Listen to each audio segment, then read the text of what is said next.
आंखें बंद करके झूठ की जिंदगी जी के अपने साथ बददयानती करके धोखा दे के अपने आप को दाएं बाएं अपने आप को कहीं मसरूफ रख के कुछ वक्त ज़ाया तो कर लेते हो, पर तुम्हें पता तो है ना कि इबादत अल्लाह की करनी, तुम्हें इसकी खबर है। मेरे रसूल पाक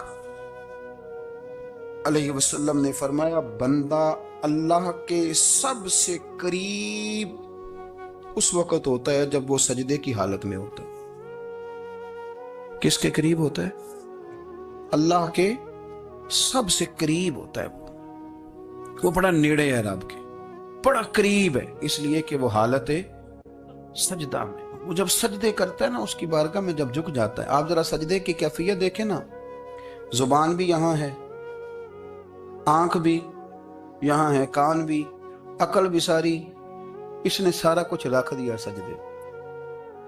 आप वो कभी पीछे जाएं तो देहातों में कहा जाता था नाक से नकीरें निकालो, बहुत बड़ी सजा होती थी ना, नाक से नकीरें निकालो, बड़ी सजा होती थी। तो इसने कहा मालिक मुझे किसी ने कहा नहीं, पर देखना मैंने रख दी सारी अकल सजदे में, और रख के कहा क्या, सुभान रब्बी या अल्लाह, अल्लाह मैं पस्त हूं तू आला है, अल्लाह तू मेरा रब है और तू सबसे आला।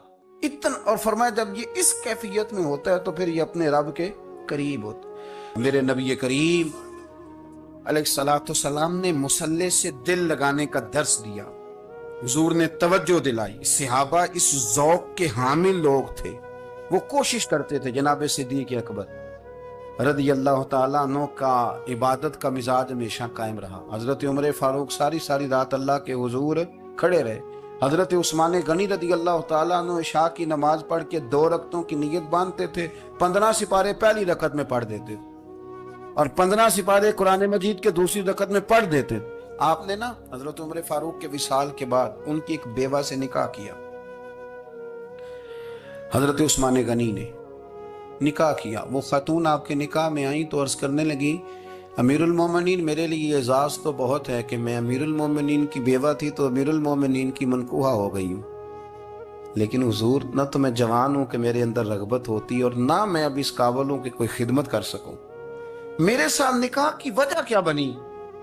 तो उस्मान गनी रो पड़े, फरमाने लगे मैंने उमर फारूक को मस्जिद में अपने रब से डरते हुए देखा, मैंने उसे रोते हुए देखा, अदल करते देखा, इंसाफ करते देखा, उम्मत की खैर खाई करते देखा। तुम्हारे साथ निकाह इसलिए किया है कि तुम मुझे ये बताओ कि उमर फारूक घर के अंदर अपने रब को कैसे राजी करते, घर के अंदर कैसे राजी करते थे, वो तरीके बतलाओ, तुम बताती जाना और मैं भी उसी तरह घर में इबादत करूं।